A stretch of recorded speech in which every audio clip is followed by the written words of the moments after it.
Hello guys, welcome to முஸ்லீம் மாமி வீட்டு சமையல். இந்த வீடியோவில் நம்ம என்ன பார்க்க போகிறோன்னு பார்த்தீங்கன்னா, பிக் பாஸ் விஷாலோடைய பூண்டு சட்னி. இந்த பூண்டு சட்னி அவரோட ஸ்டைலில் அதே டேஸ்ட்டில் எப்படி ஈஸியாக செய்யலான்னு சொல்லிட்டு பார்க்கலாம். வாங்க கைஸ், வீடியோக்குள்ளே போகலாம். இந்த பூண்டு சட்னி செய்ய ஒரு பல்லு பூண்டு அளவுக்கு பொடிசாக நறுக்கி எடுத்து வச்சுக்கிறேன். இதோட ஒரு பல்லாரி, காரத்துக்காக ஒரு பச்சை மிளகாய், கொஞ்சமாக கருவேப்பிலை, இதெல்லாம் ரெடி பண்ணி வச்சுக்கிறேன்.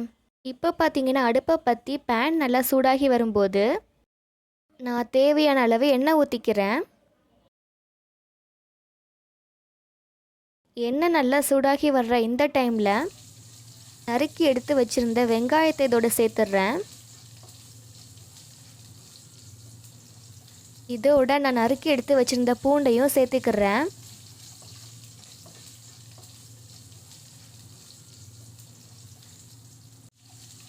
வெங்காயத்தையும் பூண்டையும் எண்ணெயோடு சேர்த்து நல்லா வதக்கி விடுங்க. உங்களுக்கு பூண்டு ஸ்மெல் பிடிக்காது அப்படின்னா நீங்கள் நறுக்கின வெங்காயத்தையும் பூண்டையும் அரைச்சி கூட சேர்த்து தாளிச்சிடலாம். உங்கள் இஷ்டம்தான். நான் அரைக்காமல் வதக்கியே சட்னி செய்ய போகிறேன்.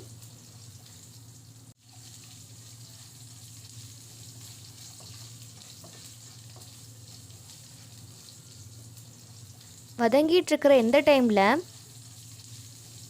நம்ம எடுத்து வச்சுருந்த கொஞ்சமாக கருவேப்பிலையும் ஒரு பச்சை மிளகாவையும் சேர்த்து நல்லா வதக்கி விட்டுறலாம். வெங்காயம் பச்சை ஸ்மெல் போகிற வரைக்கும் நல்லா வதக்கி விட்டுருங்க. இப்போது இந்த டைமில் நான் ஒரு டீஸ்பூன் மல்லித்தூளையும் ஒரு டீஸ்பூன் சாம்பார் தூளையும் சேர்த்துக்கிறேன். இதோட தேவையான அளவு உப்பையும் சேர்த்துக்கிறேன். இப்போ இது எல்லாத்தையும் சேர்த்து நல்லா மிக்ஸ் பண்ணி விட்டுக்கோங்க.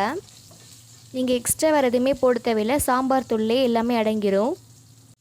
இந்த பூண்டு சட்னியை இட்லி தோசைக்கெல்லாம் வச்சு சாப்பிட்றீங்க அப்படின்னா கொஞ்சம் தண்ணியாக கிரேவி மாதிரி தேவைப்படும். அதனால நான் தேவையான அளவுக்கு தண்ணி ஊற்றிக்கிறேன்.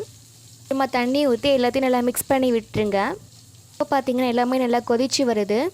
இந்த சாம்பார் தூளை ஒரு 2 to 3 டீஸ்பூன் அளவுக்கு போட்டுக்கோங்க. கிரேவி நல்லா கட்டியே கிடைக்கும். அவ்வளோதான் கைஸ், பூண்டு சட்னி ரெடி ஆயிடுச்சு. இதை பார்த்தீங்கன்னா நீங்கள் 5 நிமிஷத்தில் ஈஸியாக செஞ்சிடலாம். ஹெல்த்துக்கும் ரொம்ப நல்லதும் கூட. இட்லி தோசைக்கெல்லாம் சைடிஷாக வச்சு சாப்பிடலாம். டேஸ்ட் படி அவ்வளோ சூப்பராக இருக்குது. சட்னி நல்லா கொதிச்சு வருது. இந்த டைமில் நீங்கள் கொத்தமல்லி இலையை தூவிட்டு இறக்கிற வேண்டியதான். இந்த வீடியோ பிடிச்சிருந்தா மறக்காமல் லைக் பண்ணுங்கள். நாங்கள் போடுற வீடியோஸ் உங்களுக்கு எல்லாம் வேணும் அப்படின்னா நம்ம சேனலை மறக்காமல் சப்ஸ்கிரைப் பண்ணிக்கோங்க. கூட இருக்கிற பெல் பட்டனையும் கிளிக் பண்ணிக்கோங்க. அப்படியே உங்கள் ஃப்ரெண்ட்ஸ் அண்ட் ஃபேமிலிக்கு ஷேர் பண்ணி விட்டுருங்க. தேங்க்ஸ் ஃபார் வாட்சிங்.